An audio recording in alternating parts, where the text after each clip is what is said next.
नमस्कार दोस्तों, स्वागत है आपके अपने YouTube चैनल संस्कृत अड्डा पर। दोस्तों, आज की जो वीडियो इसमें हम करने वाले हैं आपका TGT PGT में 2023 में कोई सा भी एग्ज़ाम हो, चाहे इसमें आपका स्टेट का एग्ज़ाम है, एकलव्य मॉडल वाला एग्ज़ाम है या DT+B का या कोई अन्य भी एग्ज़ाम है। तो ये जो क्वेश्चन आपके सभी एग्ज़ाम के लिए महत्वपूर्ण है। और अगर आप हमारी इनसे पहले वाली वीडियो को अगर आप देखना चाहते हैं तो इसे आप हमारे चैनल की प्लेलिस्ट में जाकर देख सकते हैं। और वीडियो शुरू करने से पहले सभी को जय दशहरा पर्व की हार्दिक शुभकामनाएं।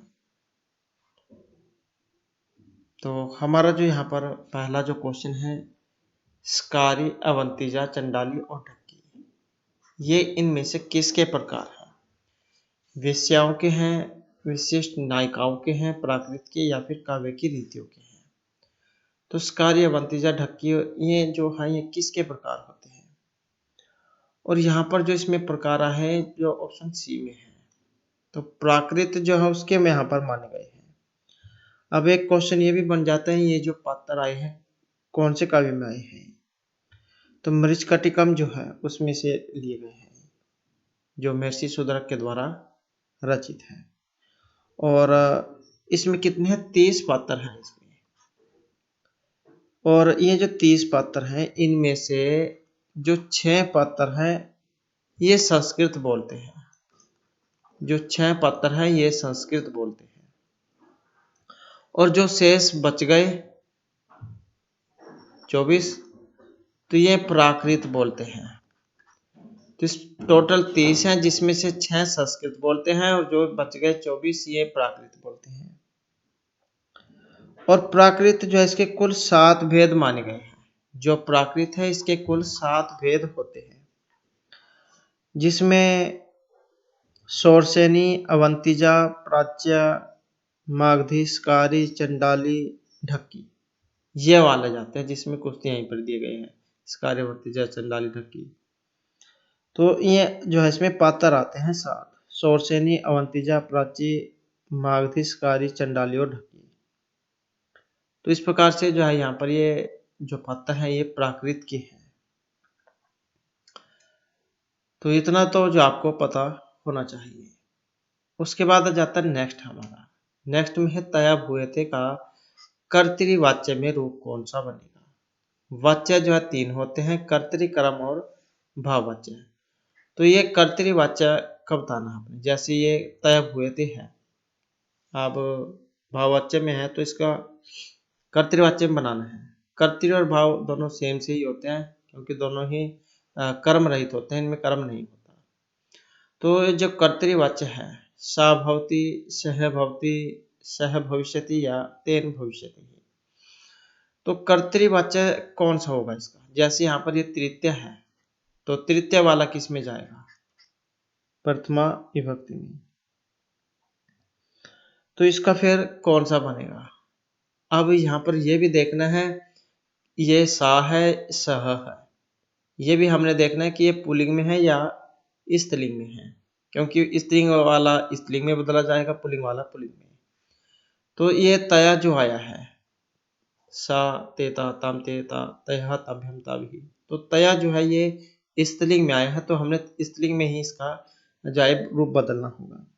तो जब हम इसका रूप बदलेंगे तो ये ऑप्शन ए में बनेगा, सा भवती। तो इसी का फिर जो है ये जब हम इसका भाववाच्य में बदलेंगे, सा का तया, भवती का भूयते, या इसका जब हम इसमें कर्तरी में बदलेंगे तो तया का ये प्रथमा में और ये प्रश्न पद में। तो इस प्रकार से इनका रूप बदल जाएगा। उसके बाद आ जाता है नेक्स्ट हमारा। नेक्स्ट है इनमें से कौन सा हेतुआभास नहीं है? अब हेतुआभास नहीं है कौन सा वाला है? आश्रयसिद्ध, बाधित, अनेकांतिक या विपक्ष व्यावृत्ति। अब एक नहीं है और जो ये ऑप्शन डी में आए हैं विपक्ष व्यावृत्ति, अब यही जो है नहीं है। अब एक क्वेश्चन ये भी बन जाता है, हेतुआभास कितने होते हैं? तो हेतुआभास जो है ये 5 होते हैं।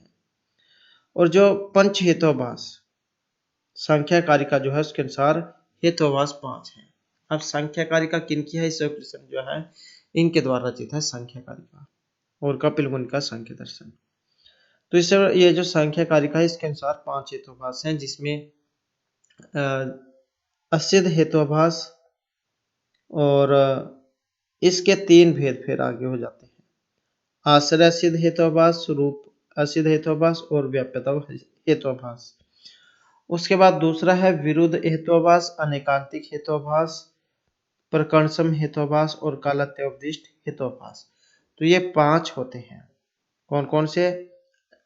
असिद्ध हेतुभाष, विरुद्ध हेतुभाष, अनेकांतिक हेतुभाष, प्रकर्षम हेतुभाष और कालत्योपदिष्ट हेतुभाष। तो ये जो 5 हैं, 5 में जैसे कि ये पहले वाला था असिद्ध हेतुभाष, इसके 3 भेद थे। पहले वाला जो है इसके 3 भेद थे, जिसमें आश्रय सिद्ध हेतुभाष और स्वरूप हेतुभाष और व्याप्यता हेतुभाष। बाकी और ये 5 हैं, तो पहले वाले के 3 हैं। तो इस प्रकार से हेतुभाष जो है ये 5 होते हैं और विपक्ष व्यावृत्ति इसमें नहीं आता है। उसके बाद आ जाता है पंच अवयव वाक्य का प्रयोग होता है, स्वार्थ प्रार्थ सभी में या किसी में भी नहीं। तो पंच अवयव अनुमान का क्वेश्चन है, यहां से भी देख सकते हैं। पंच अवयव मतलब 5 के बारे में है। पंच अवयव कौन कौन से होते हैं या किसका प्रयोग है, किसके अंतर्गत आते हैं? तो अनुमान जो है 2 प्रकार का बताया गया था, स्वार्थ अनुमान, प्रार्थ अनुमान। एक अपने स्वार्थ सिद्धि के लिए हो और एक दूसरे को बताने के लिए, प्रार्थ के लिए। तो ये जो प्रार्थ अनुमान है इसी के अंतर्गत आते हैं पंचअवयव अनुमान। अब अनुमान के 2 भेद थे, स्वार्थ अनुमान, प्रार्थ अनुमान। फिर आगे जो प्रार्थ अनुमान है इसी के ही आगे पंचअवयव अनुमान बताए गए हैं। तो इसके हैं 5 पंचअवयव। कौन कौन से आ जाते हैं? जिसमें प्रतिज्ञा आ जाती है, हेतु और उदाहरण, प्रतिज्ञा, हेतु, उदाहरण, उपनय और निगमन। तो ये 5 आ जाते हैं, प्रतिज्ञा, हेतु, उदाहरण, उपनय और निगमन। तो इस प्रकार से प्रार्थ अनुमान जो है 5 अवयव इसके बताए गए हैं। उसके बाद है आचार्य जो कुंतक है उनके अनुसार काव्य का लक्षण है। अब ये जो आचार्य हैं इनके काव्य लक्षण महत्वपूर्ण हो जाते हैं यहाँ पर। तो आचार्य कुंतक का काव्य लक्षण कौन सा है? रमणीयार्थ प्रातिपदिक है शब्द काव्यम, तद अदोषो शब्दार्थो सगुणो अलंकृति काव्यम, वाक्यमृषात्मकम काव्यम या वक्रोक्ति काव्यम जीवितम। आचार्य कुंतक के अनुसार काव्य का लक्षण, और इनके अनुसार जो काव्य का लक्षण है कुंतक का, जो ऑप्शन डी जो है इसमें आया है, वक्रोक्ति काव्य जीवितम। और इनके अलावा फिर जो अन्य है ये भी महत्वपूर्ण हो जाते हैं यहाँ पर, जैसे पंडित राज जगन्नाथ, इनका रहेगा रमणीयार्थ है प्रातिपदिक है शब्द काव्य। तो किनका है? पंडित राज जो जगन्नाथ हैं इनका है रमणीयार्थ है प्रातिपदिक है शब्द काव्य। और जो आचार्य मम्मट है, मम्मट, तो इनका हो जाता है तद अहदोषव शब्दार्थो सगुणो अलंकृति ही पुनः कवपि। तो ये इनका है मम्मट का। और वाक्यम रसात्मकम काव्यम, तो ये आचार्य जो विश्वनाथ है, विश्वनाथ, तो ये इनका है। तो इस प्रकार से यहाँ पर एक ही क्वेश्चन के अंदर जो आपके 4 महत्वपूर्ण क्वेश्चन यहाँ पर ये बन जाते हैं। नेक्स्ट आ जाता है आरोपित शब्द व्यापार है, लक्षणा, अभिधा, व्यंजना या लक्षण और व्यंजना दोनों। तो आरोपित शब्द व्यापार है, और आरोपित जो शब्द व्यापार है ये लक्षणा का है।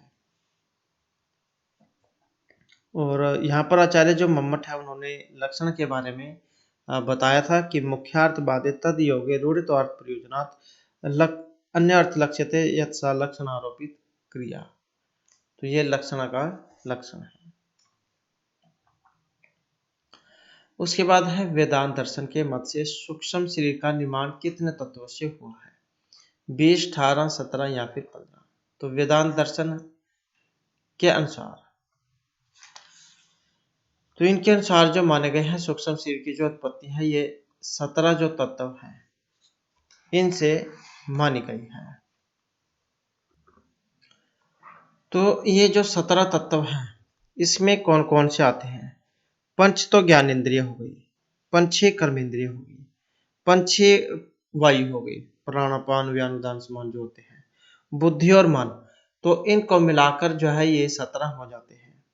तो पांच तो ज्ञानेंद्रिय, 5 ही कर्मेंद्रियां, 5 ही वायु और बुद्धि और मन, तो 15 तो ये और 2 ये, तो इनको मिलाकर जो है यहाँ पर 17 जो है ये हो जाते हैं। उसके बाद आ जाता है अनुबंध। अनुबंध चतुष्टय का क्वेश्चन आपने पढ़ा होगा, तो ये उसी में से है। अनुबंध किसे कहते हैं? नित्य अनित्य वस्तु विवेक, अधिकार विशेष मन प्रयोजनानि, इहम उत्तरार्थ फल भोग विराग, या इनमें से किसी को भी नहीं। तो अनुबंध किसे कहते हैं? और अनुबंध जो है यहाँ पर ऑप्शन रहेगा बी वाला, अधिकारी विषय संबंध और प्रयोजन, तो इसको कहा जाता है। आचार्य जो सदानंद है इनके द्वारा जो रचित है वेदांत सार, इसमें इनके बारे में बताया गया है कि ग्रंथ को पढ़ने का अधिकारी, ग्रंथ का विषय, पुस्तक तथा विषय का संबंध, प्रयोजन, 4 अनुबंध चतुष्टय होते हैं।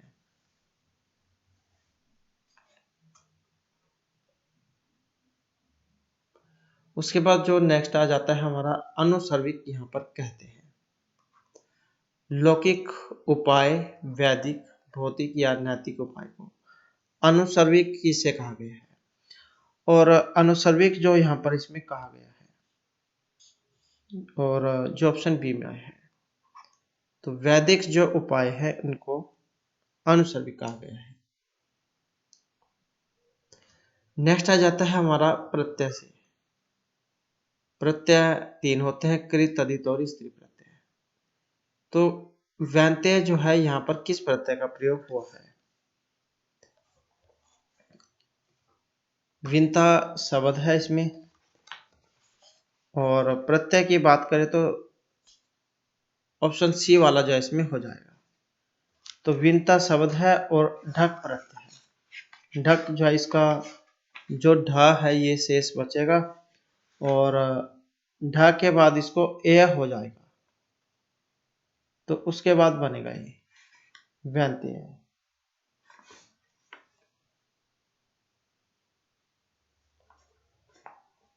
नेक्स्ट आ जाता है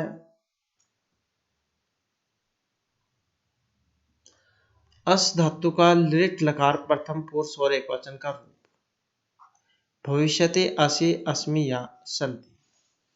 तो अस धातु और लिट लकार में कौन सा रूप बनेगा इसका? तो इसका रहेगा ऑप्शन ए वाला, भविष्यति। और असि ये जो है आपका मध्यम एक वचन में है।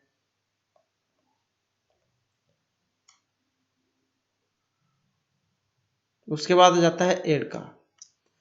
किस प्रत्यय के योग से यहाँ पर बना है? टाप है, चाप है, आप या डाप प्रत्यय। तो एड़ का जैसे चटका रूप आपने पढ़ा होगा, अजादश टाप जो सूत्र उसमें लगा है उससे टाप होता है, टाप का आ शेष बचता है। तो इसी प्रकार से यहाँ पर एड़ का जो है रूप बनेगा, इसमें भी टाप ही प्रत्यय होगा और टाप का आ शेष बचेगा, तो उसके बाद जो है ये रूप बनेगा अजादश टाप के द्वारा एड़ का। उसके बाद है गुणः पूजा स्थानम गुणीषु न च लिंगम न च वयः। सूक्ति किस ग्रंथ से संबंधित है? अभिज्ञान शकुंतलम, दस कुमार चरितम, किरातोचरितम या उत्तरामचरितम। तो गुणः पूजा स्थानम गुणीषु न च लिंगम न च वयः। और इस पंक्ति के संबंध को देखें तो गुण का ही जहाँ पूजा में स्थान होता है, न कि आयु शेष का। तो यहाँ पर जो व्यक्ति जो है अपने गुणों के द्वारा ही विद्वान बनते हैं, न कि बाल सफेद होने से या आयु में बड़ा होने से। तो इस प्रकार की ये पंक्ति आई थी, सूक्ति कह सकते हैं, वेरी वेरी इंपॉर्टेंट। और उत्तरामचरित जो है इसमें से ये ली गई है, जो महर्षि जो भवभूति हैं इनके द्वारा जो रचित है। और चतुर्थ जो इसमें अंक आया था क्योंकि 7 तो इसमें अंक ही है, तो ये जो चतुर्थ अंक है इसमें से ली गई है। उसके बाद आ जाता है नल चंपू का जो मंगलाचरण है, इसमें किस देवता की स्तुति हुई है? शिव, पार्वती, गणेश, सरस्वती या इनमें से किसी की भी नहीं। तो नल चंपू का जो मंगलाचरण है इसमें किस देवता की स्तुति हुई है? अब यहाँ पर क्वेश्चन ये भी बन जाता है, नल चंपू किनके द्वारा रचित है? तो त्रिविक्रम भट्टाइन क्या है? नल चंपू।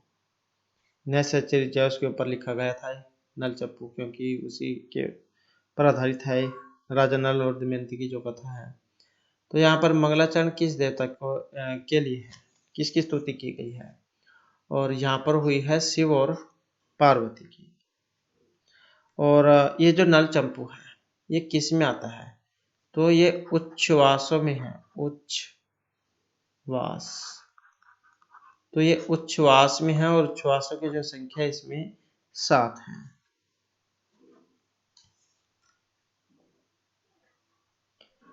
नेक्स्ट आ जाता है चेतनम नाम गुणम न लक्ष्येत, यह सूक्ति किसने किससे कही थी? अचेतनम नाम गुणम न लक्ष्येत, दुष्यंत ने धीवर, विदूषक ने दुष्यंत, धीवर ने मन या दुष्यंत ने अंगूठी से। तो ये किसने किसको कही थी? और इस पंक्ति का जो संबंध है ऑप्शन डी से रहेगा। तो राजा जो दुष्यंत है उन्होंने अंगूठी से कही थी, अचेतनम नाम गुणम न लक्ष्येत। और किस अवसर पर कही थी? जब अंगूठी जो है अंगूठी को लेकर जब मछुआरा आता है तो राजा दुष्यंत उस अंगूठी को देखते हैं और उसे शकुंतला की सारी घटना याद आ जाती है जैसे जैसे हुई थी। तो उसी को देखकर फिर यहाँ पर राजा दुष्यंत ये कहते हैं अचेतनम नाम गुणम न लक्ष्येत। तो इस प्रकार से जो है यहाँ पर ये इसमें सूक्ति आती है। उसके बाद आ जाता है नेक्स्ट हमारा। तो यहाँ पर सुर में क्या रिक्स्थान है? षड भागम अक्षम ददात्य व्यकाही न। तो उपयुक्त स्थान की पूर्ति के लिए कौन सा विकल्प यहाँ पर सही है? यशः, तप, मन या धनम। और इसमें जो हमारा सेंसर है ऑप्शन है ये वाला, यशः षड भाग अक्षम ददात्य व्यकाही न। तो 6 भाग जो यहाँ पर इसमें ये बताए गए थे। उसके बाद आ जाता है सर्वथा चक्रवर्तीनम पुत्रम आपनुहि से क्या निर्दिष्ट है? अभिज्ञान शकुंतल के कथानक का प्रयोजन, कालिदास की पुत्र प्राप्ति, कुमार कार्तिकेय का जन्म या इनमें से कोई सा भी नहीं। तो सर्वथा चक्रवर्तीनम पुत्रम आपनुहि। और यहाँ से आप ऑप्शन में से समझ गए होंगे अभिज्ञान शकुंतलम में से दी गई है। तो यहाँ पर इससे क्या अर्थ लिया गया है? इसका जो अर्थ है यहाँ पर महर्षि कालिदास के द्वारा शकुंतला के पुत्र प्राप्ति से लिया गया है। महर्षि कर्णव ने ये जो आशीर्वाद दिया था जब शकुंतला की विदाई होती है चतुर्थ अंक में कि तुम जो चक्रवर्ती जो पुत्र है सम्राट पुत्र उसको प्राप्त करो। नेक्स्ट है इनमें से कौन कंचुकी की विशेषता नहीं है? अंतःपुर में जाने वाला एक वृद्ध, गुणवान ब्राह्मण, सब कार्यों को करने में कुशल या राजा का विश्वस्त मित्र। तो कंचुकी की एक विशेषता नहीं है जो ऑप्शन डी में दी गई है, राजा का विश्वस्त मित्र होना। अंतःपुर चरह विद्रह गुण अन्वित है, सर्व कार्यार्थ कुशल है कंचुकी अभिधेयते। कि अंतःपुर में जाने वाला, वृद्ध, गुणवान और जो ब्राह्मण को सब कार्यों को करने में कुशल होता है तो वही कंचुकी होता है। तो राजा का जो विश्वस्त मित्र कंचुकी की जो विशेषता है इनमें नहीं आती है।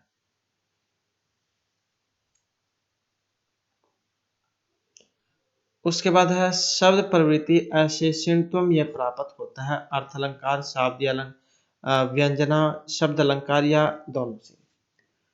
तो शब्द प्रवृत्ति असहिष्णु तुम। और ये जो यहाँ पर आया है ऑप्शन डी में, तो बी और सी शाब्दी, व्यंजना और शब्द अलंकार में। नेक्स्ट आ जाता है हमारा शरीर भाजम भवदिया दर्शन विवेक कार्तित्र्यपयोगिताम शुक्ति उद्धृत है कादम्बरी शिशुपाल वध हर्षचरितम या इनमें से किसी से भी नहीं। तो ये कहाँ से ली गई है, और इस पंक्ति का जो संबंध है ये शिशुपाल वध जो महाकाव्य है उसमें से ली गई है, जो बृहत्तरी के अंतर्गत आता है और 20 सर्ग हैं इसमें महर्षि मार्कंडेय के द्वारा जो रचित है। उसके बाद आ जाता है विप्राय गाम ददाती। यहाँ पर जो विपर जो है ये कर्ता है, कर्म है, कर्ण है या संप्रदान है। विप्राय गाम ददाती, विपर कौन होता है? ब्राह्मण। ब्राह्मण को गायें दी जाती है। अब यहाँ पर विपर जो है इसमें कौन सी भक्ति का प्रयोग हुआ है या किस कारण से हुआ है? तो देने अर्थ में जो होती है, दा धातु देने अर्थ में जो है इसमें चतुर्थी भक्ति का प्रयोग होता है, क्योंकि ब्राह्मण को जो गाय दे दी जाती है तो वो परमानेंटली ही दे दी जाती है, जिससे वापस न ली जाए। अगर इनसे वापस ले ली जाए 1-2 दिन, 1 महीने, 2 महीने बाद, तब फिर ये षष्ठी भक्ति में चला जाएगा, तो फिर ये षष्ठी भक्ति में हो जाएगा। तो यहाँ पर ये परमानेंटली दे दी गई है और वापस नहीं ली जाएगी, तो यहाँ पर संप्रदान कारक होगा देने अर्थ में। नहीं तो फिर जैसे धोबी को कपड़े दिए जाते हैं वो 1-2 दिन में वापस जा लौटा देता है, तब उसमें षष्ठी भक्ति होती है। तो इसी कारण से यहाँ पर ये संप्रदान कारक चतुर्थी भक्ति हुई है। नेक्स्ट आ जाता है हमारा यहाँ पर रुचि अर्थ धातु के योग में प्रियमान की संज्ञा होगी। तो ये रुच धातु के योग में संप्रदान कर्म करता है कारण संज्ञा।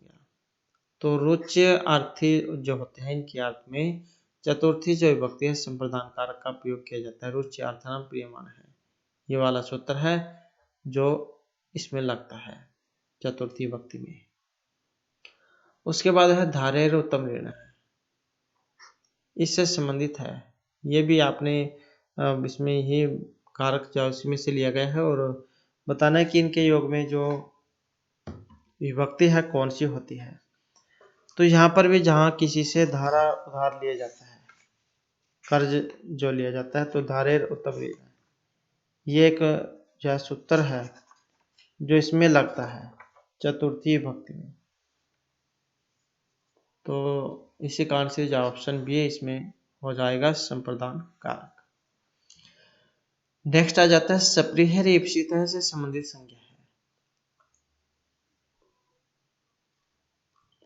अब यहाँ पर भी कौन सा जो है इसमें कारक है? अपधान है, कर्ण है, संप्रदान है या अधिकरण कारक है। और यहाँ पर भी जो है इसमें संप्रदान जो कारक है यही आया है। स्प्रिय धातु जो होती है पुष्पेभ्यः से प्रीयति, यहाँ पर मात्र फूलों की चाह करता है, तो स्प्रिय धातु जो होता है इसके योग में संप्रदान कारक का प्रयोग होता है। उसके बाद आ जाता है नेक्स्ट हमारा, नेक्स्ट में क्रोध अर्थनाम यम प्रतीकोप है। इसमें संज्ञा हुई है कर्ता कर्म कर्ण या संप्रदान। अब इसमें कौन सी हुई है? और इसमें जो हुई है इसमें भी जो संप्रदान कारक जो है चतुर्थी भक्ति का ही यहाँ पर प्रयोग इसमें किया गया है। ये जो कुछ धातु है, क्रोध है, द्रुह है, ईर्ष्या, असूया, ये वाली धातु जहाँ पर भी हो तो इनके योग में संप्रदान कारक चतुर्थी भक्ति का प्रयोग किया जाएगा। अगर इनसे पहले कोई भी उपसर्ग लगा हो, अगर इनसे पहले उपसर्ग लग जाए, उपसर्ग, फिर ये द्वितीय भक्ति में चल जाती है, फिर ये कर्म कारक में चल जाती है अगर उपसर्ग लगा हो, वैसे फिर ये संप्रदान में ही रहती है। नेक्स्ट है उत्पातेन ज्ञापित है च वार्तिक से होने वाली भक्ति है चतुर्थी, तृतीय, द्वितीय या प्रथमा विभक्ति। तो इससे जो विभक्ति हुई है ये चतुर्थी विभक्ति से हुई है।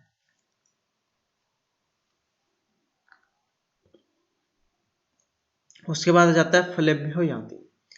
फल से चतुर्थी करने वाला सूत्र कौन सा है? फलेभ्यो याति। तादार्थे चतुर्थी वाच्य, क्रियापद क्रियार्थोपद से कर्मणि स्थानीनः तुमन अर्थात भाववचनात् या चतुर्थी संप्रदान। तो यहाँ पर भी चतुर्थी करने वाला बताना है और इसमें जो लगा है ऑप्शन बी वाला, क्रियार्थोपद से कर्मणि स्थानीनः। तो ये सूत्र है जिसके कारण यहाँ पर चतुर्थी विभक्ति हुई है फलेभ्यो में। उसके बाद आ जाता है तुम अर्थात भाववचनात् से विहित विभक्ति, द्वितीय तृतीय चतुर्थी या पंचमी विभक्ति। तुम अर्थ जो होते हैं इनसे, तुम और भाव से, तो जहाँ पर ये तुम प्रत्यय लगा हो तो उसके योग में कौन सी विभक्ति होती है? तो तुमन प्रत्यय के योग में जो विभक्ति होगी इसमें भी जो चतुर्थी जो विभक्ति है उसी का प्रयोग होगा। उसके बाद आ जाता है स्वाहा के योग में प्रयुक्त विभक्ति कौन सी है? नमः स्वस्ति स्वाहा सौधा अलम भाषट। तो ये सब जहाँ पर भी हो तो इनके योग में जो विभक्ति होगी इसके योग में भी चतुर्थी जो विभक्ति है इन्हीं का प्रयोग किया जाएगा। उसके बाद आ जाता है अपाय। ये जो अपाय है इस अर्थ में ध्रुव की संज्ञा होगी, पंचमी चतुर्थी तृतीय या, तो यहाँ पर कुछ और लगा लेते हैं, षष्ठी लगा लेते हैं। तो अपाय जो है इसके अर्थ में ध्रुव की कौन सी संज्ञा होगी और इनके योग में जो होगी ये पंचमी विभक्ति। अपाय जो होता है, अपाय का मतलब क्या होता है? अलग होना जो है इस अर्थ में अपाय का प्रयोग किया जाता है। अपाय विशेष इनका मतलब अलग होना होता है। तो ध्रुव अर्थ में जो है ध्रुव की जो संज्ञा है ये पंचमी होगी। ध्रुवम अपाय अपदानम में आपने सूत्र पढ़ा होगा। उसके बाद आ जाता है ग्रामाद आयाति। इसमें ग्राम की अपदान संज्ञा विधायक है, तो ग्रामाद आयाति गांव से आता है। तो ग्राम की अपदान संज्ञा करने वाला सूत्र कौन सा है? आख्यात उपयोगी, ध्रुवम अपाय अपदानम, जनुकर्तु प्रकृति ही, यह भुव है पर भुव है। तो इसमें कौन सा लगेगा? और यहां पर जो इसमें लगेगा जो ऑप्शन बी में दिया गया है, तो ध्रुवम अपाय अपदान, इस यही जो है अपदान संज्ञा करेगा।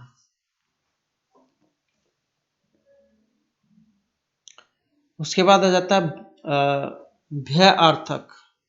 धातु के योग में भय के हेतु की संज्ञा होती है।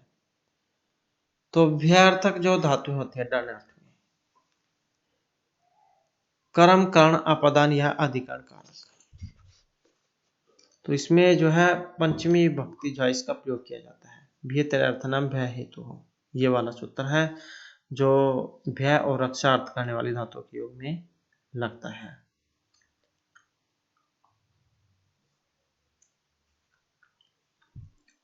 नेक्स्ट आ जाता है अध्ययनात् प्राज्यते। पढ़ाई जो है अध्ययन उससे भागता है। तो इसमें भी अध्ययन की अपदान संज्ञा करने वाला सूत्र कौन सा है?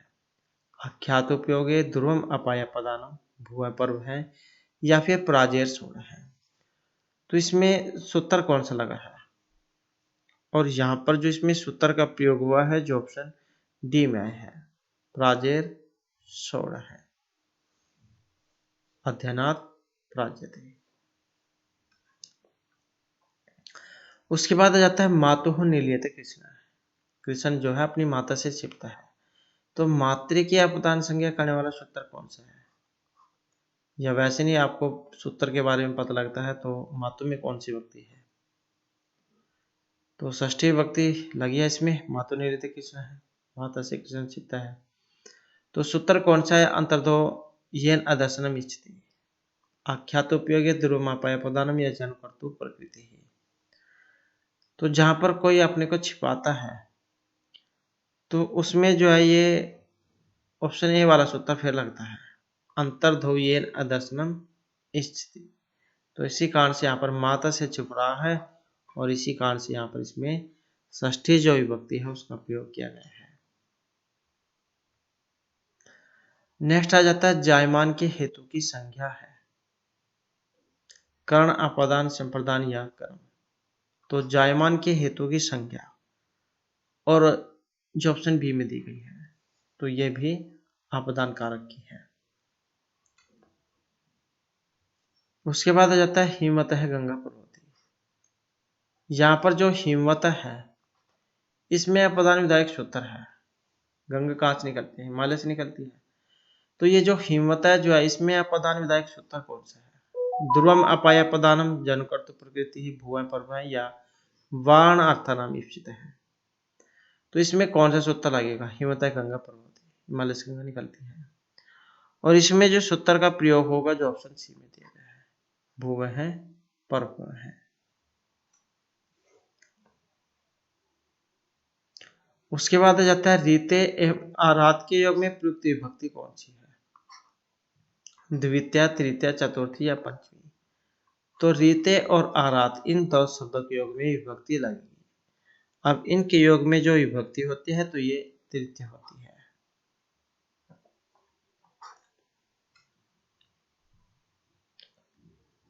नेक्स्ट आ जाता है जाड्यात बद्ध। इसमें जाड्य से जो पंचमी कारक सूत्र है, पंचमी विभक्ति करने वाला, विभाषा गुण स्त्रियाम लैप लोपे कर्मण्य अधिकरणे च अन्य अपराधित्र हैं प्रतिनिधि प्रतिदाने च यस्मात्। तो कौन सा वाला सूत्र इसमें लगेगा? पंचमी कारक सूत्र। और यहाँ पर जिसमें लगा है ऑप्शन ए वाला, विभाषा गुणे स्त्रियाम, तो यही जो है इसमें सूत्र लगेगा।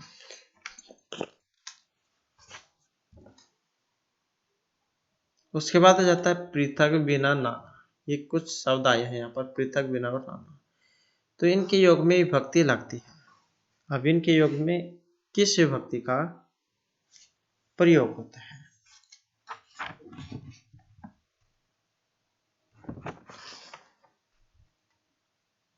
षष्ठी, पंचमी, चतुर्थी या तृतीय विभक्ति। तो कौन सी विभक्ति का प्रयोग होगा पृथक बिना और नाना के योग में? तो इसमें द्वितीय, तृतीय, पंचमी विभक्ति जो है इसका प्रयोग किया जाता है। तो द्वितीय, तृतीय और पंचमी विभक्ति का प्रयोग होता है इनके योग में, पृथक बिना नाना इनके योग। उसके बाद है अनस्य हेतु और वस्ती। अनस्य हेतु वस्ती, षष्ठी विधायक सूत्र कौन सा है? यह कौन सी विभक्ति हुई है, कौन सा सूत्र वो है, इस प्रकार भी आ जाता है। तो षष्ठी विभक्ति तो यहाँ पर लगी है, अनस्य रामस्य होता है जैसे। और किस कारण से है और सूत्र कौन सा है? तो यहाँ पर जो इसमें लगेगा ऑप्शन सी वाला।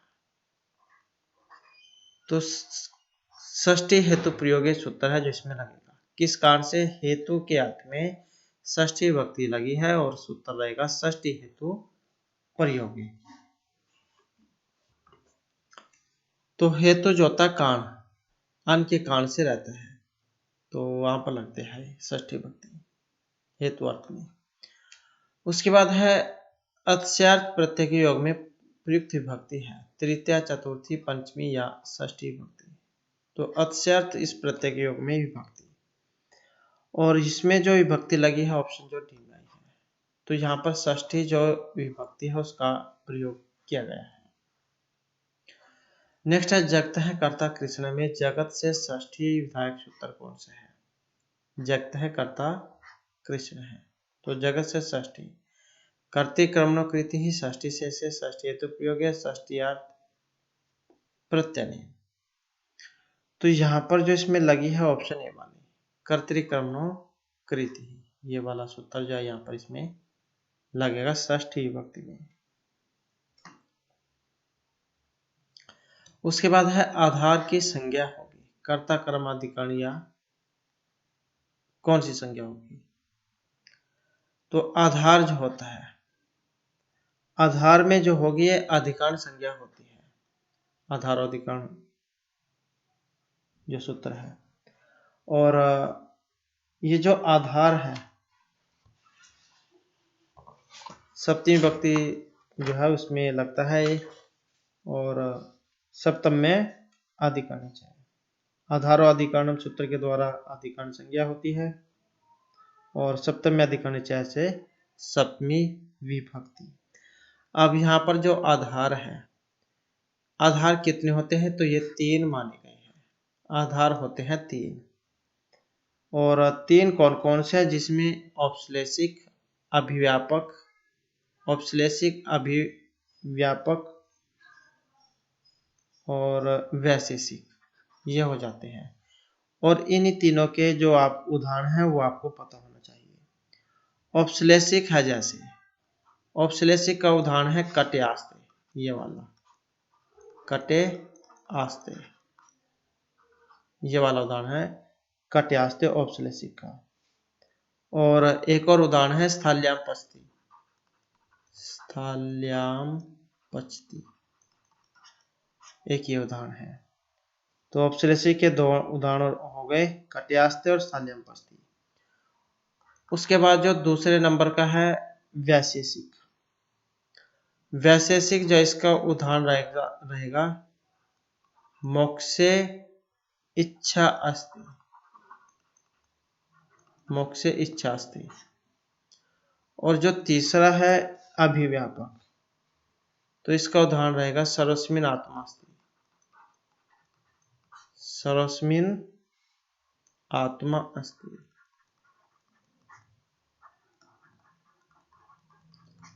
तो इस प्रकार से जो है यहाँ पर 3 होते हैं। अगला जो क्वेश्चन है इसमें भी यहाँ पर बताया गया है कटे आस्ते जो है ये किसका उदाहरण है, वैशेषिक, औपश्लेषिक या अभिव्यापक का। तो किसका उदाहरण है यहाँ पर ये, और जो ऑप्शन सी में है, तो औपश्लेषिक जो है इसी का उदाहरण है कटे आस्ते, स्थाल्याम पचती, ये 2 उदाहरण है औपश्लेषिक के। आधार 3 है, औपश्लेषिक, अभिव्यापक, वैशेषिक, ये 3 है। उसके बाद आ जाता है अभिव्यापक अधिकरण है कटे आस्ते, मोक्षे इच्छास्ति, स्थाल्याम पचती या सर्वस्मिन् अस्ति। तो अभिव्यापक का उदाहरण कौन सा है, और अभिव्यापक जो इसका उदाहरण है ऑप्शन डी वाला, सर्वस्मिन् आत्मा अस्ति। उसके बाद है चर्मणि द्विविपिनम हन्ति में चर्मण में सप्तमी विधायक सूत्र कौन सा है या कौन सी विभक्ति हुई है, सप्तमी विभक्ति हुई है इसमें, चर्मणि द्विविपिनम हन्ति। तो चर्मण जो है ये चर्मणि जो बना है इसमें, अब यहाँ पर इसमें सूत्र कौन सा लगा है, निमित्तात् कर्मयोगे, सप्तमी अधिकरण चय, साधु साधु या ये सच्चा भावेन भाव लक्षणम। अब यहाँ पर जो इसमें सूत्र लगा है ऑप्शन जो ए में आया है निमित्तात् कर्म योगे, तो ये वाला सूत्र यहाँ पर इसमें लगा है चर्मणि द्विविपिनम हन्ति, यहाँ पे दंते और हन्ति कौंजरम इसमें आता है। उसके बाद है गौशुद्ध हिमानुषगाता, गाय जो थी उनका दूध धोने के बाद गए, तो यहाँ पर भी सप्तमी विधायक सूत्र है, सप्तमी अधिकरण चय, यस्य च भावेन भाव लक्षणम, निमित्तात् कर्मयोगे या इनमें कोई सा भी नहीं।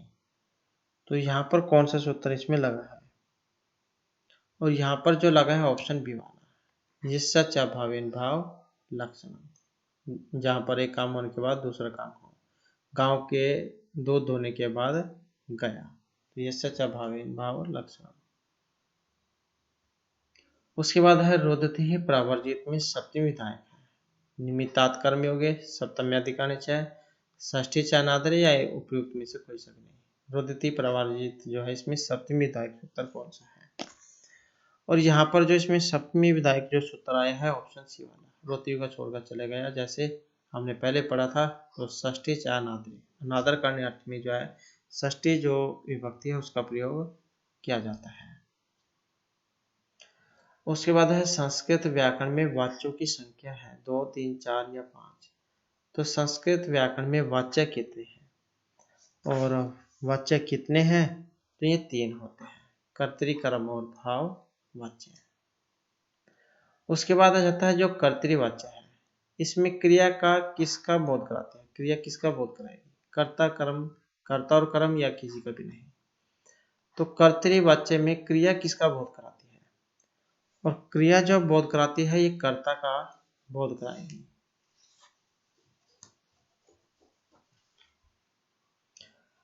उसके बाद है कर्तृवाच्य में कर्म के साथ आने वाली विभक्ति। किसमें? कर्तृवाच्य में। कर्तृ से जब हम कर्म बनाते हैं या जो कर्तृवाच्य होता है, कर्म में कौन सी विभक्ति होती है या कर्तव्य में कौन सी होती है?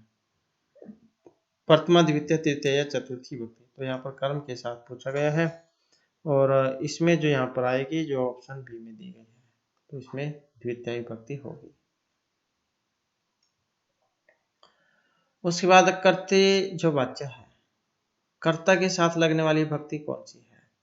कर्म का हमने देख लिया दूसरी, अब कर्ता में कौन सी है? और इसमें जो है प्रथमा विभक्ति। उसके बाद आ जाता है पठामी इस क्रिया से संकेतित है। कर्ण, कर्म, कर्ता या संप्रदान। तो इसका संबंध है कर्ता से। या फिर धातु में अगर पूछ ली जाए तो पठ धातु है इसमें, पढ़ने अर्थ में। उत्तम पुरुष एक वचन लट लकार में रूप ये बना है। उसके बाद आ जाता है जो कर्मवाच्य है, इसके साथ प्रयुक्त धातु रूप कौन सा है? कर्मवाच्य के साथ आत्मनेपदी, उभयपदी, परस्मैपदी या इनमें कोई सा भी नहीं। तो कर्मवाच्य के साथ कौन सी धातु का प्रयोग किया जाता है? और इनके साथ जो होगा जो ऑप्शन ए में है, चाहे परस्मैपद है, आत्मनेपद है, धातु आत्मनेपद ही लगती है। उसके बाद है कर्मवाच्य में कर्ता के साथ लगने वाली विभक्ति।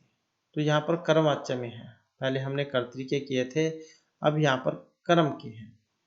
द्वितीय, तृतीय, प्रथमा या चतुर्थी विभक्ति। तो कर्मवाच्य के कर्ता में कौन सी होगी? तो इसमें जो विभक्ति होगी जो ऑप्शन बी में है, तो कर्मवाच्य का जो कर्ता है वो तृतीय विभक्ति में होगा। उसके बाद क्वेश्चन है कर्मवाच्य में कर्म के साथ कौन सी विभक्ति होगी? यहाँ पर हमने पिछला जो क्वेश्चन था इसमें पढ़ा था कर्मवाच्य में कर्ता के साथ कौन सी विभक्ति होगी, तो इसमें तो आई है तृतीय विभक्ति। अब कर्मवाच्य का जो कर्म है इसमें कौन सी होगी? कर्ता में तो तृतीय हो गई, अब कर्म में कौन सी होगी? द्वितीय, तृतीय, प्रथमा या चतुर्थी विभक्ति। और यहाँ पर जो इसमें होगी इसमें रहेगा प्रथमा विभक्ति। तो कर्म में कौन सी होगी? प्रथमा विभक्ति। और कर्ता में तृतीय विभक्ति। उसके बाद है अकर्मक क्रियाओं के साथ बनती है, और ये जितने भी आए हैं यहाँ पर वाच्य वाले सभी वेरी वेरी इंपॉर्टेंट है, ये यही जा एग्जाम में पूछे जाते हैं। अकर्मक क्रियाओं के साथ बनेगा। तो अकर्मक जो क्रिया होती है, अकर्मक क्या मतलब? जिसमें कर्म नहीं होगा उसी को आ जाता है। सभी वाच्य कर्म भाव या कर्तृवाच्य, कर्ते कर्म वाच्य। तो अकर्मक क्रियाओं के साथ बनेगा, तो कौन सा बनेगा? जो ऑप्शन डी में है, क्योंकि इसमें क्या है कर्म तो होता नहीं है, तो भाववाच्य में बनता है जिसमें कर्म नहीं होता। उसके बाद है तया हस्यते, यह किस वाच्य का वाक्य है? भाव, कर्तरी, कर्म या किसी का भी नहीं। तया हस्यते, अब ये जो बना है किस में बना है? और ये जो बना है ये भाववाच्य में बना है, क्योंकि देख सकते हैं यहाँ पर कर्म नहीं है, उसके द्वारा हंसा जाता है, तो कोई काम कर्म जो यहाँ पर नहीं है, तो ये भाव का है। उसके बाद है सह भवती का भाववाच्य में जब हम बदलेंगे इसे कौन सा बनेगा? सह भवती का। तो जब हम इसका रूप परिवर्तन करेंगे, सह जैसे प्रथमा में है तो ये तृतीय विभक्ति में चला जाएगा और ये आत्मनेपदी हो जाएगा। तो क्या बनेगा इसका? तो तेन भूयते। उसके बाद है भाववाच्य में कर्ता के साथ आने वाली विभक्ति कौन सी है? किसमें? भाववाच्य में, जिसमें कर्म नहीं होता। फिर इसमें कर्ता के साथ कौन सी होती है? प्रथमा, द्वितीय, तृतीय या कोई सी भी नहीं। तो यहाँ पर जो इसमें प्रयुक्त होती है इसमें कर्ता के साथ जो ऑप्शन सी में है तृतीय विभक्ति। उसके बाद जाता है प्रतिकूलता में उपते ही विदभि फलतम बहुसालंता। ये वेरी वेरी इंपॉर्टेंट एक उदाहरण है, और किस अलंकार का है? श्लेष अनुप्रास उपमा या उत्प्रेक्षा अलंकार। प्रतिकूलता विफलता बहुत साधारणता।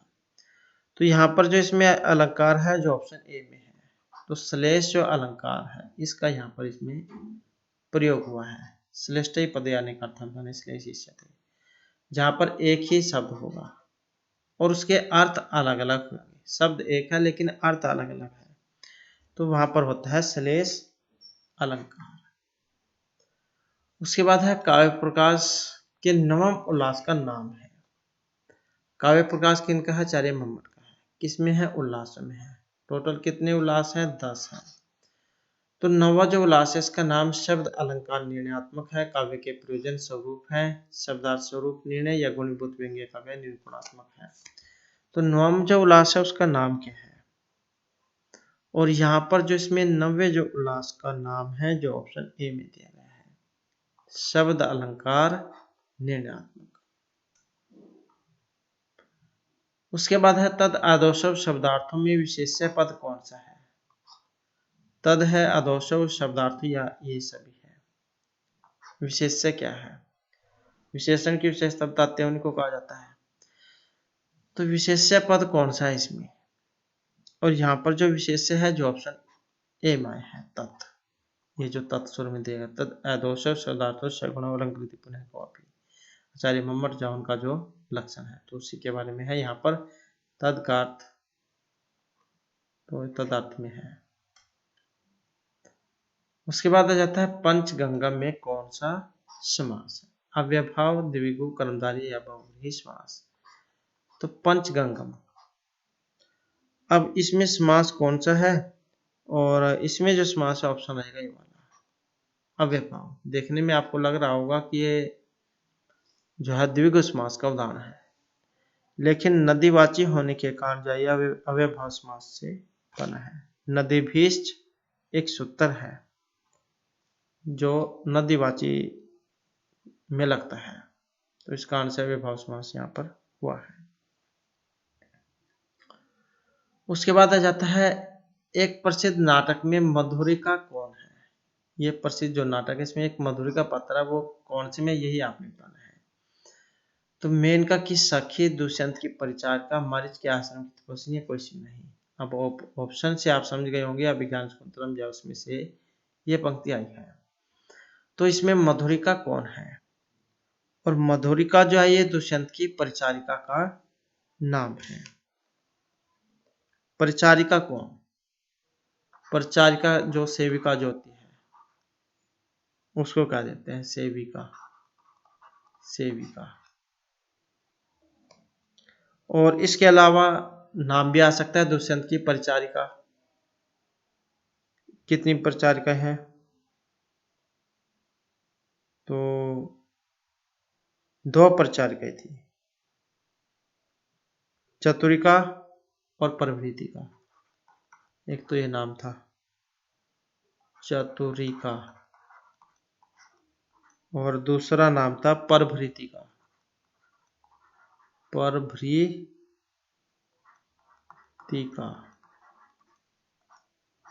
तो इस प्रकार से ये इनकी परिचारिकाएं थी। तो ये सेविका जो है दुष्यंत की परिचारिका है मधुरिका। तो इस प्रकार से जो हमारी आज की क्लास और ये महत्वपूर्ण क्वेश्चन थे, और नेक्स्ट वीडियो की इसमें आपके लिए नए जो महत्वपूर्ण क्वेश्चन है वो लेकर आएंगे। और हमारे साथ अंत बनाने के लिए धन्यवाद।